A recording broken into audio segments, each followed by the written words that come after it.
Sebastian Stan, known more for his Winter Soldier role more than deep takes on human psychology, says if you're getting abandonment, if you're getting abuse or uncertainty when you're a child, unfortunately you tend to look for those things in your life later on and you think that that's love.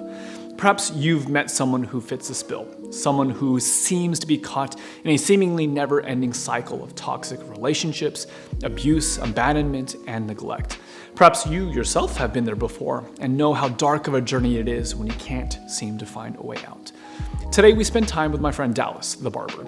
You better watch out for those people that bounce back from everything that was meant to destroy them. Those are God's people, and they are not to be messed with. In our time together, she shares a gut-wrenching story of how her life was exactly this: a life surrounded with trauma and pain, a life with no hope and no way out. A little context for what you're about to watch today. Obviously, we're going to be discussing some adult-related themes, so viewer discretion is advised. Also, in addition to the 3 or 4 hour long interview that Dallas and I got to do, I spent an entire day filming together with her family, which did include epic movie night, aka dressing up in onesies and cuddling on the couch to watch movies together, as well as touring her barbershop to hearing stories of how she's transformed her pain and trauma to be a catalyst of connecting and healing the pain in other people's lives. All of that to say that there might be a bit of jumping around in the timelines and clips you're going to watch, but do hang in there. It's all gonna go somewhere, I promise.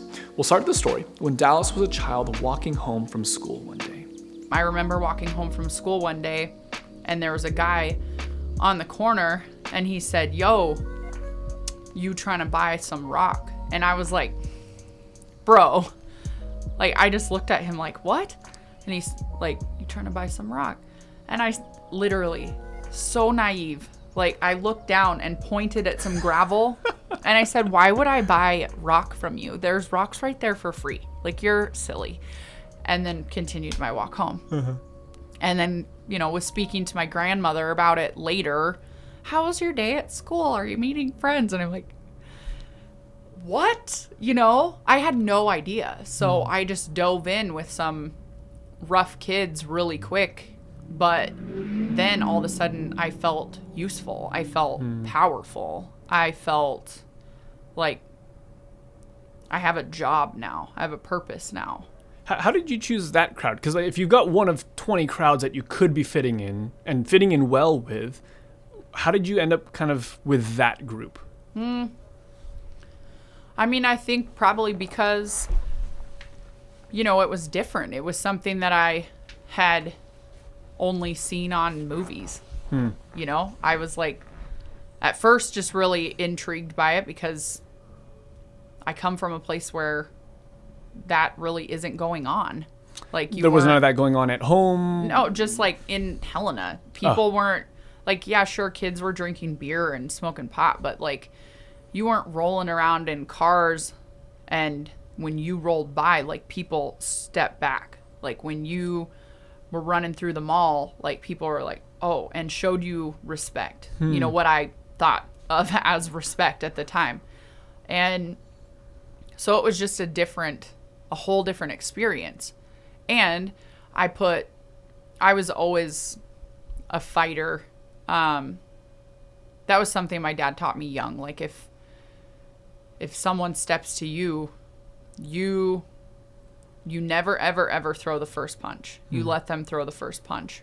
But when they do, you make sure everyone's watching and you don't stop until someone has to drag you off. Oh, wow. Like, that's how it goes. So then when you put it down like that, everybody knows not to mess with you. And I'd had a few experiences where that happened, and I was looked at as, the tough broad. And then when I got here, like, I knew I had that in my back pocket, but people were looking at me like, oh, it's blonde hair and do and this big smile. And, but I knew that I had that in my back pocket. However, I just kept stuff hidden until I needed it. And then when I got into a situation where I literally was just sitting next to this guy in class. His name was Charles. He's still floating around town somewhere, and he's funny as heck. But his little I don't know, girlfriend or whatever at the time, her and her little crew did not like that I was sitting next to him in math class. And it wasn't like I went, I'm going to sit there. I got placed there. And he was friendly. He taught me how to beatbox on the table with a pencil. I remember that. And I just thought that was so cool. And there was a bunch of kids that were just like not talking to me. And he was. And I didn't even comprehend that there was like race lines that you weren't supposed to cross. Oh. I didn't know that was a thing. And he's black. I'm white. They were, you know, in this position of date in the girlfriend. Like, we date in our race, and literally gave me the, like, Save the Last Dance talk. Like, you white girls sneaking up in here, taking our men. And I'm like, girl, I got no interest in him like that. Like, he's just being friendly, and I'm new here. And that was it. And it ended up being this big brawl, like her kind of trying to sick her goons on me. And that's what I knew how to do, was throw down. And I completely blacked out. I don't really remember what happened. I just know that a lot of people got hurt. And then I was known. Like, I ended up going to a different high school after that. And people, before I got there, they already knew who I was. And because, like, oh, that's the one that she fights. Like, she does not play. And so I was cool with that being the thing. Like, all right, at least they know not to mess with me. So I'm safe, you know? Do you think that's what you wanted to be known for? Or was this just like, at least there's something that I can stake a claim that's my own? I think I preferred it that way, because then I can keep everyone at arm's length. And, you know, I had just been through being dumped here by my dad.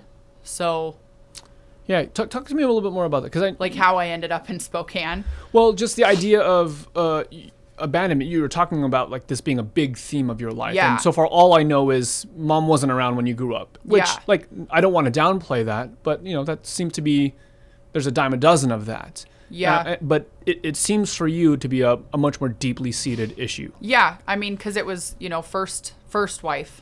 That was the knife all the time. Well, your mom doesn't want you, so I'm here.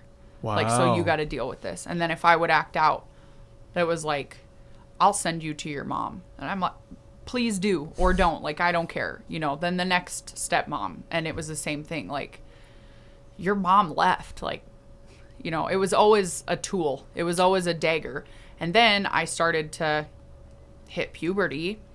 And now I'm kind of running around doing some things that I shouldn't be doing. And my poor dad, it breaks my heart now. We've worked through this. I've forgiven him, and I love that man so much. But I recognize now I hit puberty, dude, and I looked like my mom. And it was the same age that my mom was when he felt abandoned by my mom, Wow. right? And now I'm doing the things that she was doing. I'm acting out towards him the way she was in his eyes.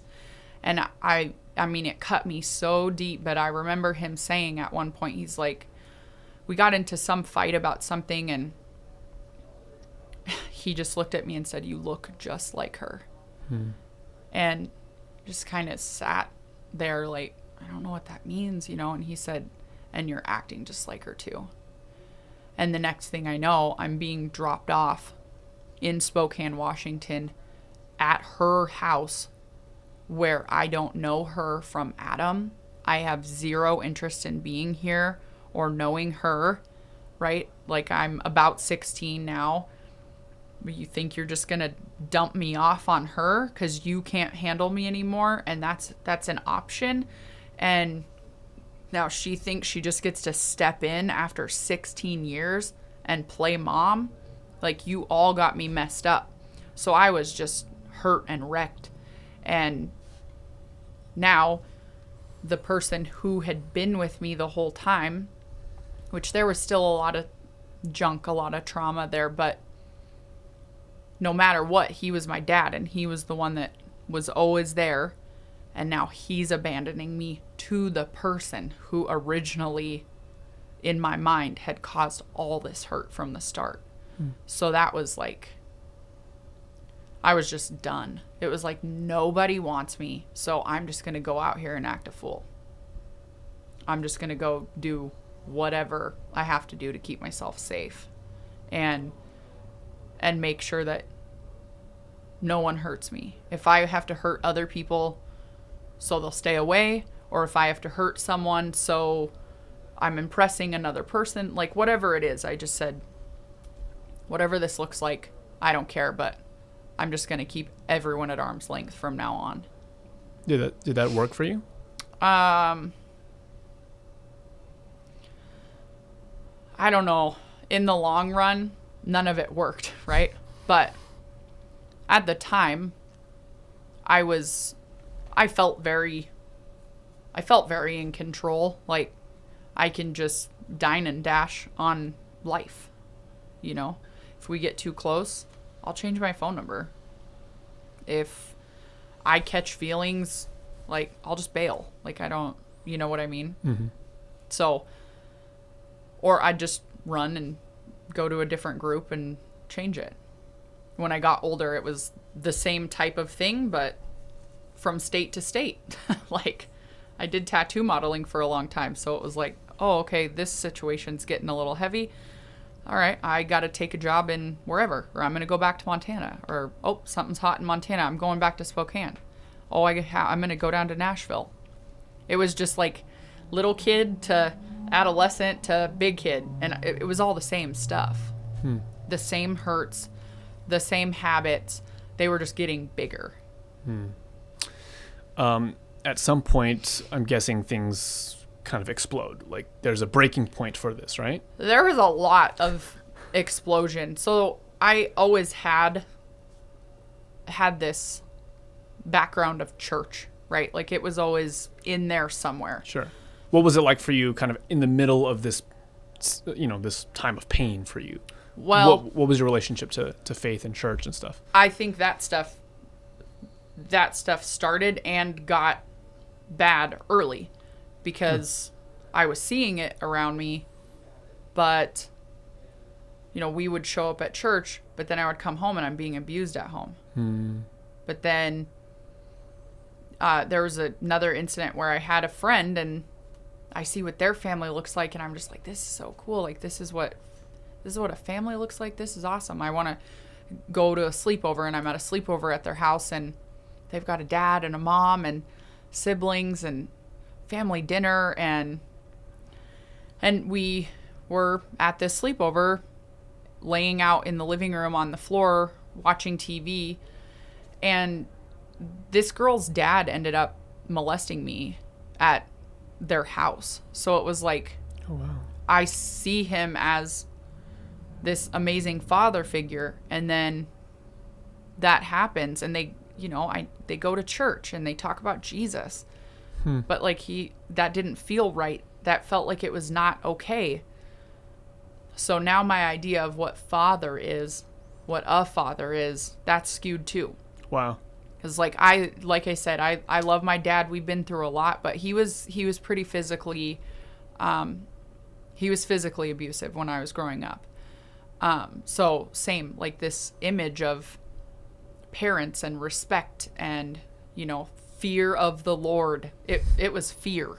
It was not like reverence and awe. It was never that. So my vision of what church and all of that stuff meant was already pretty skewed. I'd had lots of little bouts where like I feel the Holy Spirit on me. Like I feel I can hear things and I can see things.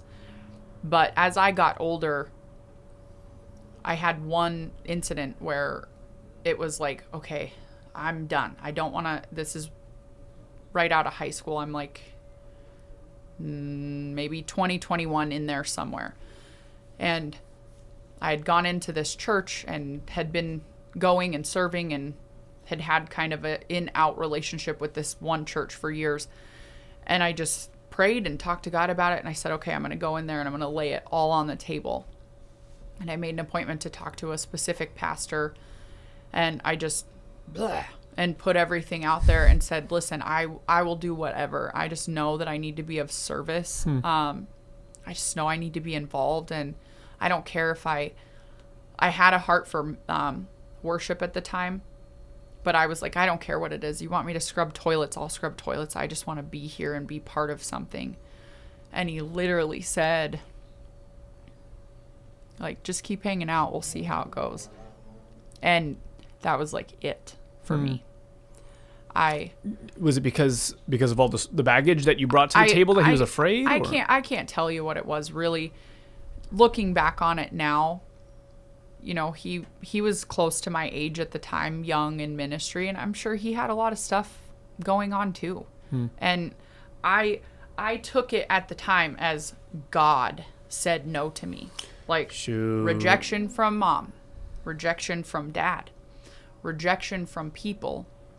Now, ultimate rejection from God, where I'll give you everything I have. I will do anything. I want to get into college housing. I want to be around other Christians. I want to serve at this church. I'll change my whole life. Just hang out. It was like, I've been told that I'm so loved. I've been told that I'm accepted. I've been told that he can change me, you know, and then I go in and say, here you go. You can have all of it. And then the face said, no, we're good. Just hang out. And I just went, cool.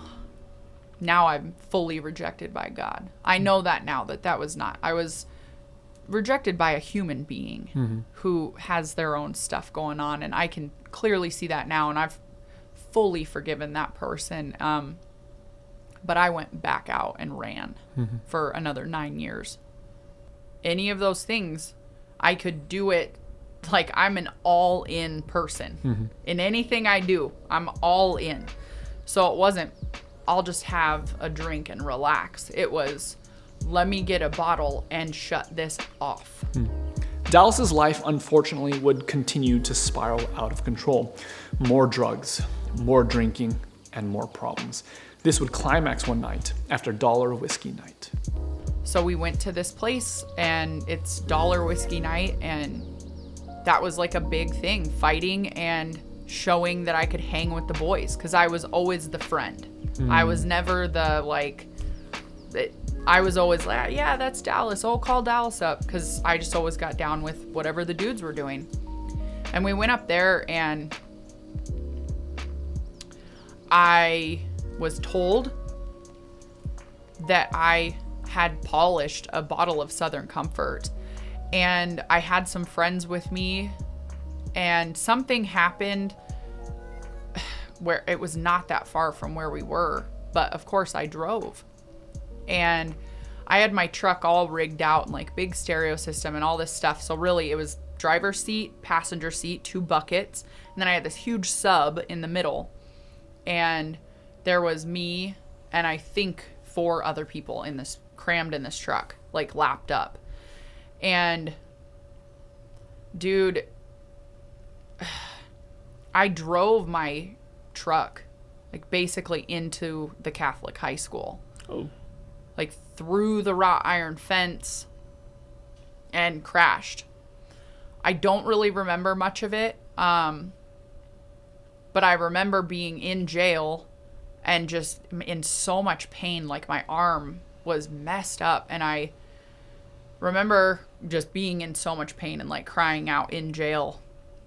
And this jailer, which I know they were not supposed to do this, but I don't know why, but he took pity on me. He had a heart for seeing me hurting like that. And he gave me 2 ibuprofen. And I don't know why that touched me so hard, but it did that time.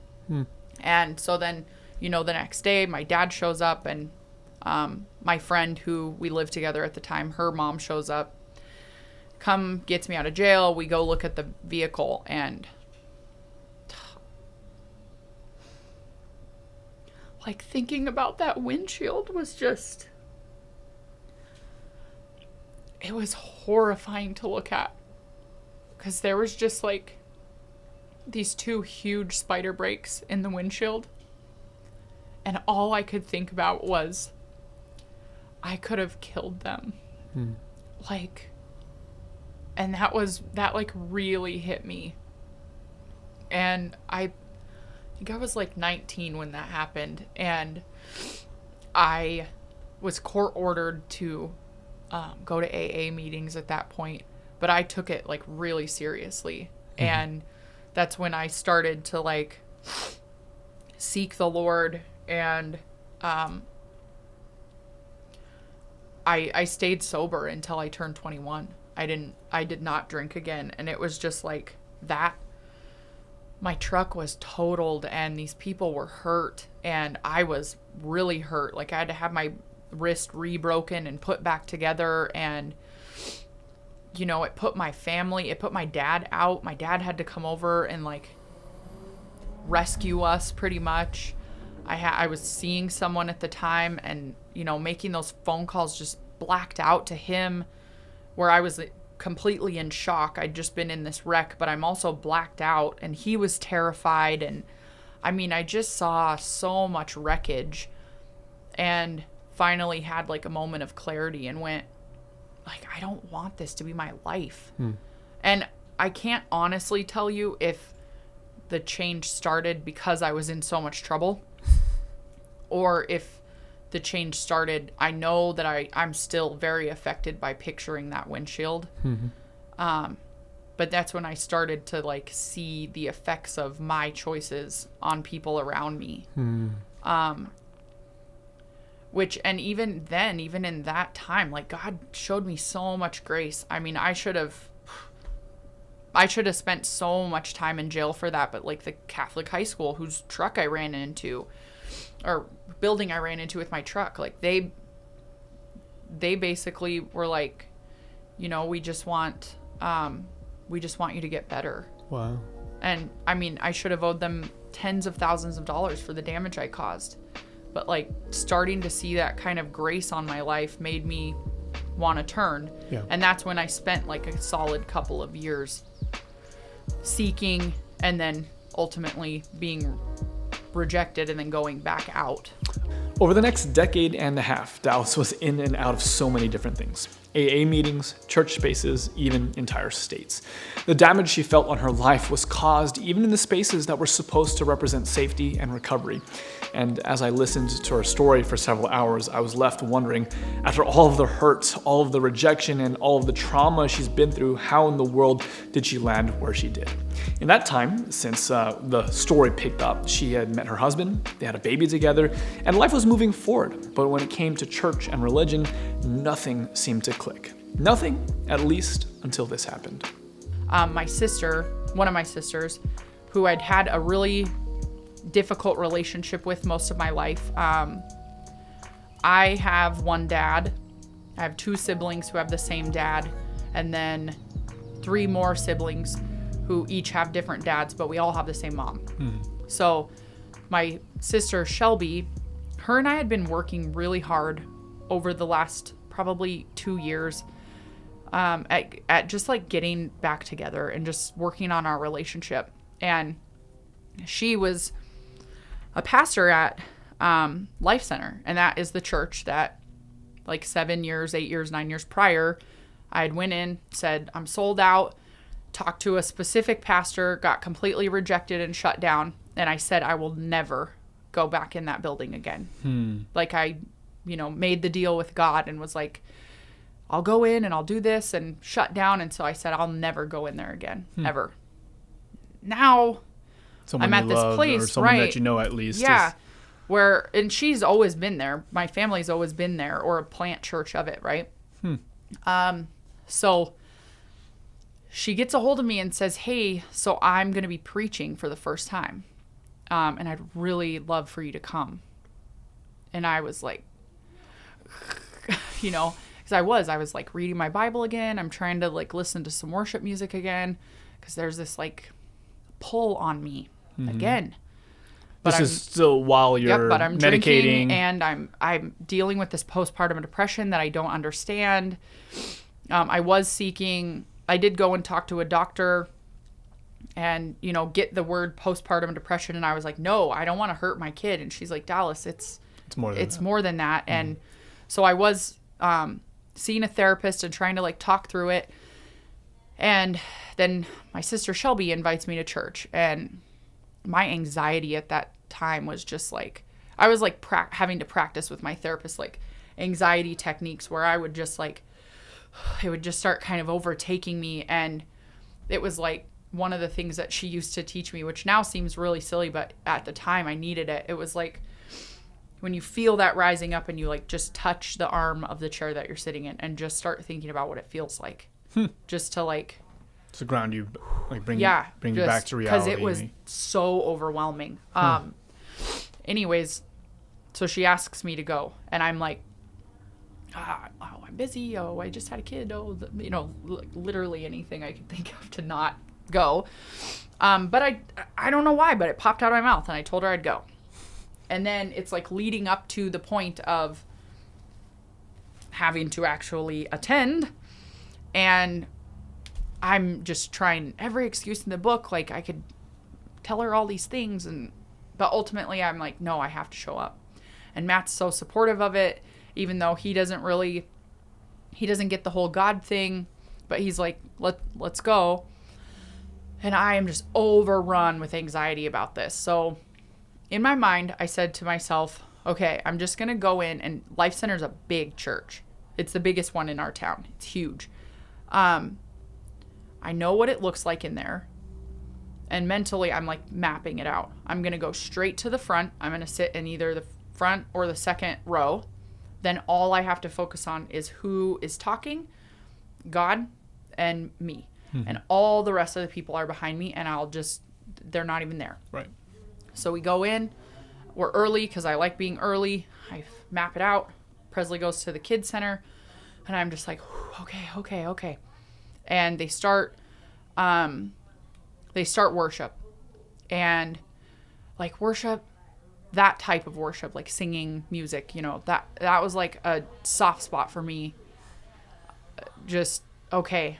Like that was the one time where I would let the Holy Spirit move around. Mm-hmm. And I felt so good and just safe. And when I was in the car, when we were on our way to the church that night, I did that thing again where you like make the deal with God. Yeah. And I said, I'll go back in. Was there an if on the other end of that? 100%. Okay. I said, I'll go back in. I know that you confirm things. And I know that for certain people in the Bible that they've asked you, I can't remember the passage right now, but it's like the sheep's wool is wet and then it's dry, right? Like multiple, yes. So like, I know you confirm things. So you like lay out a napkin outside your house and or something? For real, something. But I'm like, and I know you confirm them personally and directly. I need that. Mm-hmm. Like I need to know. I need to see it. I need to know it's for me. Because there's so much hurt here. There's so much anger here. I've felt rejected by you. I've felt rejected by just church as a whole. Just all the things. Like, it really riding on this one, Did you have something specific in mind? Nope. I just said it has to be for me. Not like a general word and then... It's like a billboard. Jesus loves you. It's like... Yeah. It has to be for me. Okay. And you know me. You say you know me. So... Tailor make it. You know what I need. Right. So we start to worship, and I was just there. And I felt my arms go up, and I just... Like, I'm getting emotional thinking about it, but... It was just so amazing to just feel his presence and like allow it again and just go, oh, I remember this. What did it feel like? It was just like when I call it now, like we all laugh about it in the groups that I lead.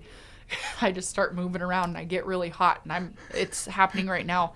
When the Spirit sits on me, I get warm, and I call it the Holy Spirit sweats, but that's really how it be. Like, I can just feel him on me, and now I am alert to it, and I know, like, okay, I feel you moving. Like, show me where you want me.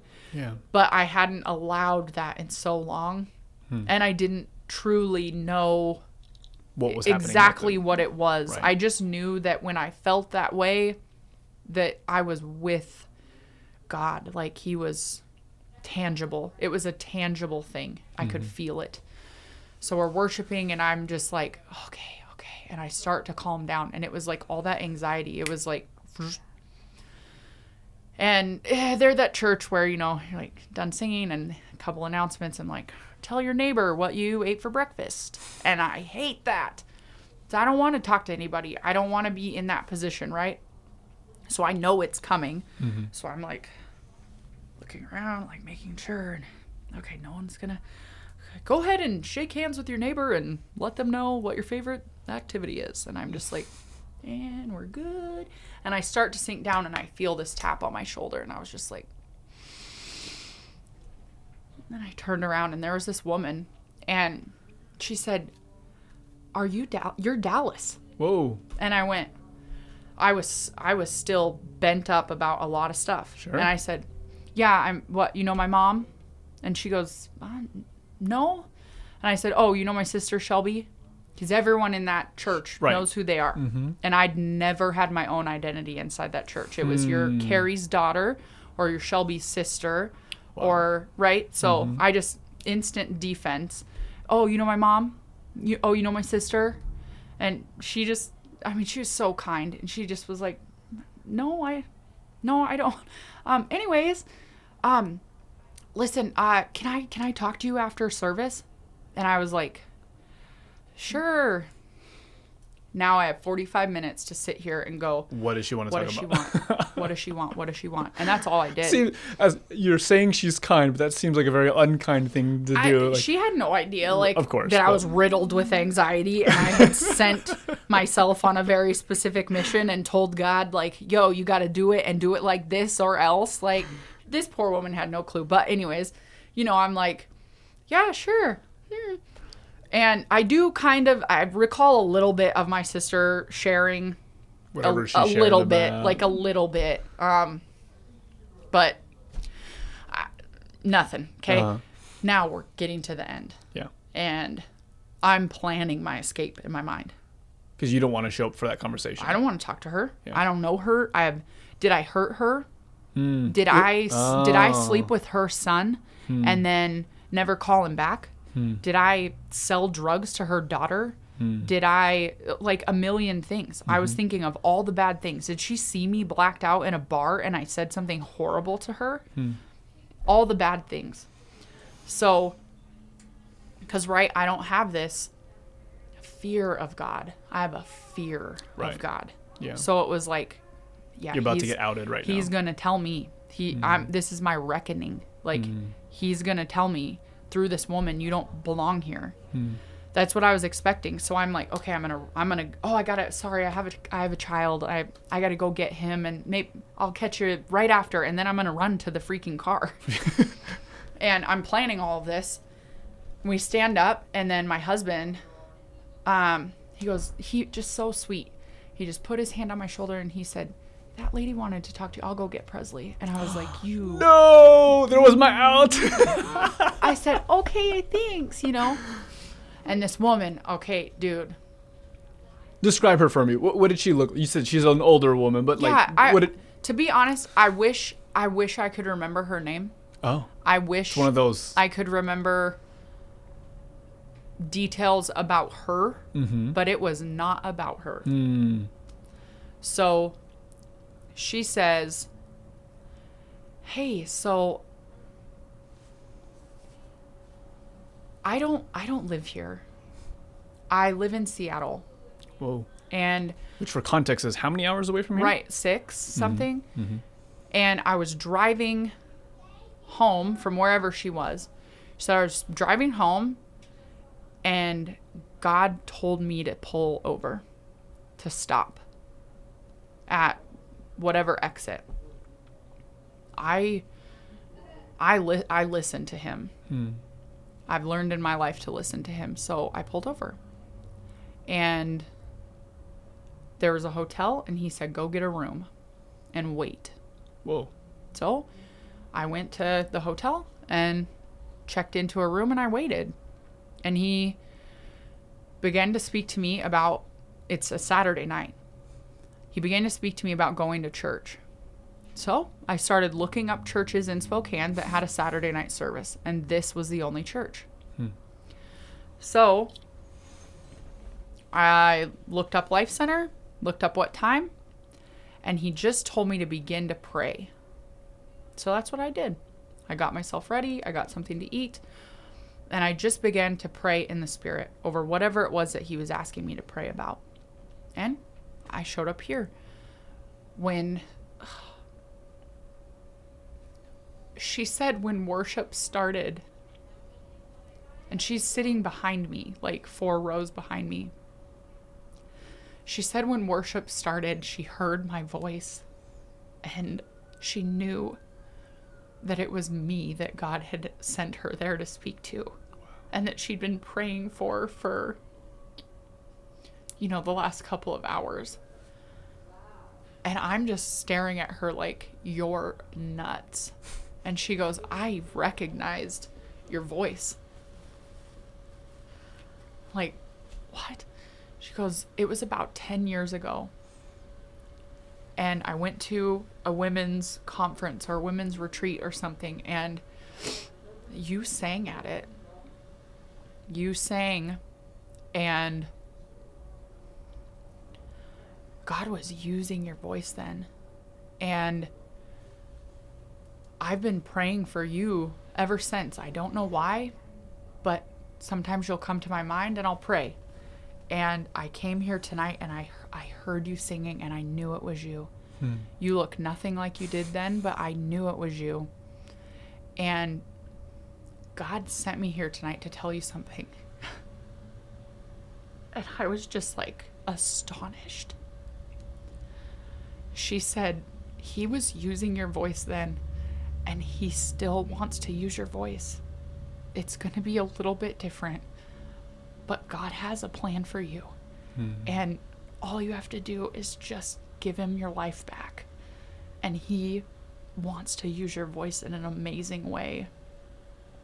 And I just want you to know that he stopped me dead on the freeway to come here just to make sure that you knew he still wants you. Wow. And I mean,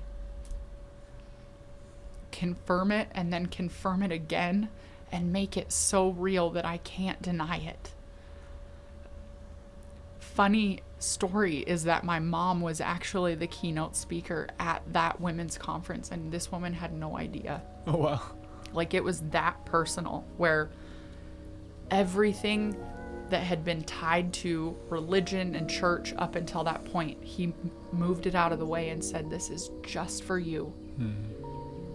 And I went home that night just wrecked. Like, okay, I'll go back next week. One more time, I'll go back. And then one more time, I'll go back. And one more time, I'll go back. It's only 6 simple words that are often dismissed as a cliche. God has a plan for you. And yet, when held up against the backdrop that is Dallas's story, these words hit so hard. I love the story because it challenges so much of what we think a good Christian story should look like. Despite the immense amount of suffering she endured and even caused for others, despite the lies that she believed about herself for decades, God never abandoned and never rejected her. Dallas has spent the last several years sharing her story and serving people who feel as she once felt. People who have been rejected by society, abandoned, and told that they were not enough. While she pays the bills by cutting hair at her barbershop the morning after, she does see her true purpose as much deeper than that. In getting a tour of her shop, it was clear that Dallas had a deep connection with her community. In fact, as you'll hear her mention many times, she's connected with one particular demographic that she felt that her area wasn't connecting with: men going through harsh times. This is our ministry office, so like if you were one of the dudes or women that came in and asked for help and got a service and stuff, and then we recognized there was more need, most of the time Jocelyn's sitting back here, and so this woman is a prayer warrior. Yeah. So they just come in and sit down, and we kind of give them a little bit of what they shared with us, and then she cracks the shell back, and God uses her in incredible ways. And then she'll find out, like, do we need housing? Do we need some counseling help? Do we need to get you into recovery? Do you need to find a bed tonight? Like, what can we do? So Jocelyn's back here 40 hours a week doing that. And just running our whole... Wow, 40 hours a week. Yeah. Yeah, it's a full-time ministry. So I'm doing it on the barbershop floor, vetting people as they're coming in. She's doing this back here and then running our online ministry. How many people on pre-COVID were you guys interacting with? Oh my Lord. 10 a week on a walk-in. Wow. Yeah. So, and that was like on top of us going out. Mm-hmm. So we were down at Crosswalk a couple times a month. Charity motorcycle clubs, like bike clubs, we'll partner with them and cut hair. Like basically anywhere that there's someone in need, we'll go and cut free hair. Out of the many stories she shared, there was at least one I wanted to include in this episode because I think it so beautifully captures Dallas's heart for people. It's a story of one young man who was literally dropped off and abandoned by his family in Spokane, Washington.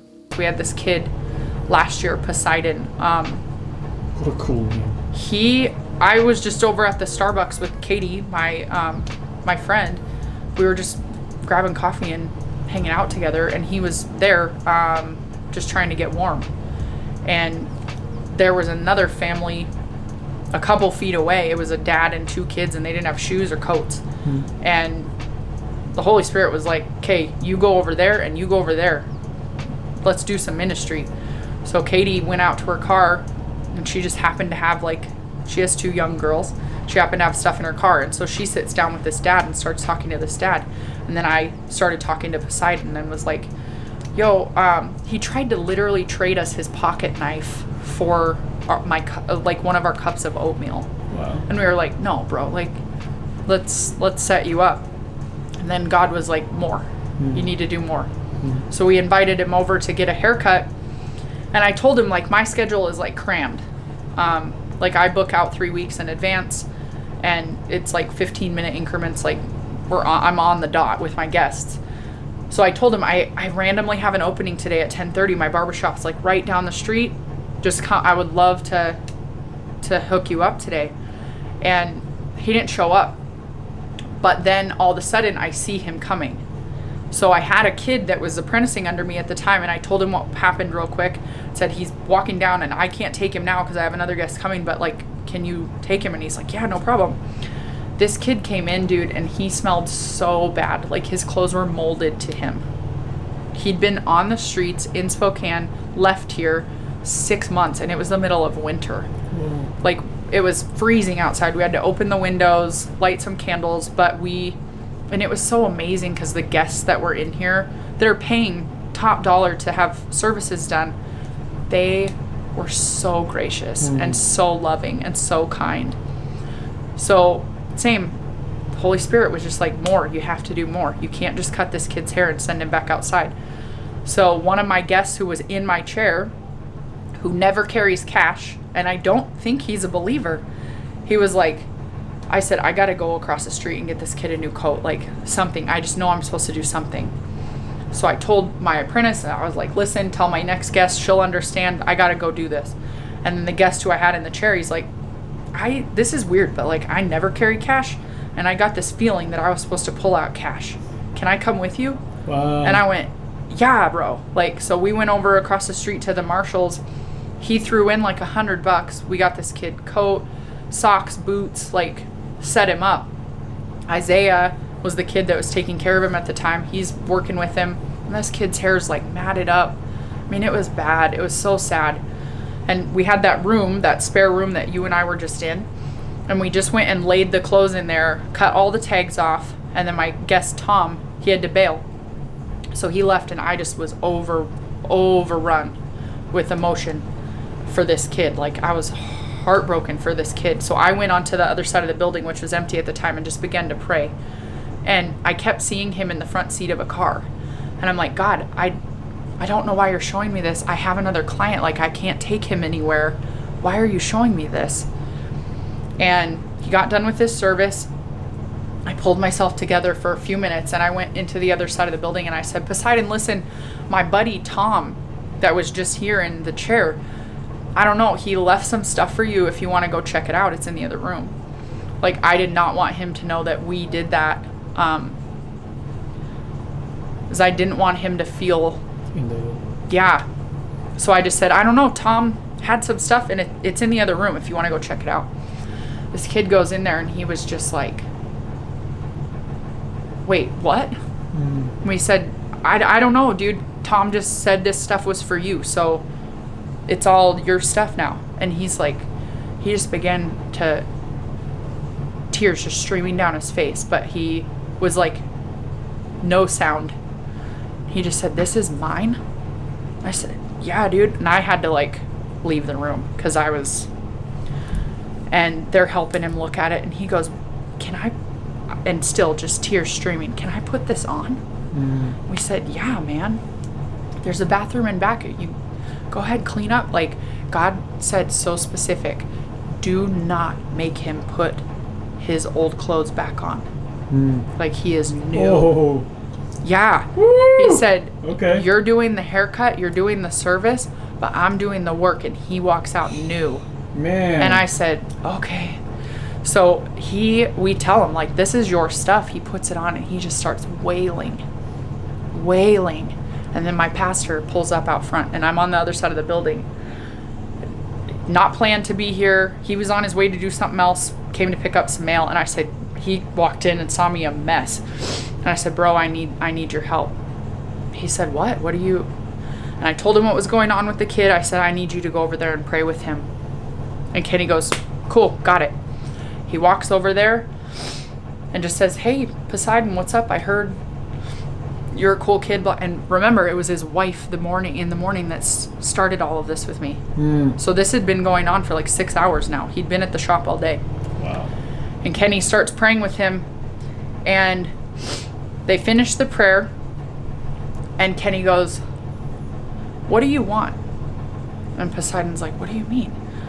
Kenny says, do you want to go home? Or do you want to start a life here? Where's home? And Poseidon says, Timbuktu, Arizona. And okay, do you want to go to Arizona? Or we can get you a bed. Someone will come pick you up in the morning. We'll help you find a job. We'll get you into recovery. Do you want to start brand new here tomorrow? What do you want to do? He just started weeping. He said, I want to go home more than anything in the world. And Kenny goes, okay, let's go. And remember, I'm back over there looking out the window and I'm just crying and praying while they're praying and all this is going on and I don't know about it. And then Kenny comes over, he tells me kind of what's going on. And I just see him and Poseidon get inside Kenny's car. And that was the vision that I had seen like 2 hours earlier. Wow. He's in the front seat of Kenny's car. And I said, what are you guys going to do? And he said, God told me to send him home. So Kenny calls the bus station and there is one bus leaving Spokane in 45 minutes to this kid's hometown. Wow. So God covered this whole thing. We still talk with him. We're still in touch with him. So some of them, it's a one-time thing, right? And then there's some of them that now we have whole families that are here on a monthly basis and bring all the kids and we get to hang out with the mom and, it's rad. So it's all just what God has us doing for that person that day. When I think of good people, the kind of people that I believe the world needs more of, the kinds of people who are a genuine joy to be around, I think of people like Dallas, Matt, and Presley. My day with them impacted me on so many levels. It had me reflecting on what type of partner I want to be, the kind of father I aspire to be like, and the way in which I can flip my greatest wounds to be a catalyst for healing in the world around me. What their little family has done in their corner of the world is nothing short of miraculous and has me all kinds of inspired and filled with hope for the future. Speaking of good people, I wanted to thank those of you who have partnered with us on Patreon. Telling stories like Dallas's takes a ton of time and resources. And while it might just seem like a simple video interview, the behind the scenes reality is much, much more complex, and you are the ones who enable this type of content. From helping to facilitate the production and editing all the way to crucial expenses like hopping on a plane and renting a car for interviews like this, you guys are the backbone of this community, and I'm very grateful for you. If you haven't yet considered becoming a patron, it's a simple way for you, the viewer, to pledge a certain amount of dollars per episode in return for a bunch of perks like free merch, long-form, unedited, and uncensored versions of every episode, as well as entire episodes that are accessible only on Patreon and not uploaded anywhere else. If you get the kind of content that we're going for and are in the position to be able to support financially, you can do so at patreon.com/jkoo. That's patreon.com/jkhoe. Thanks. We'll see you soon.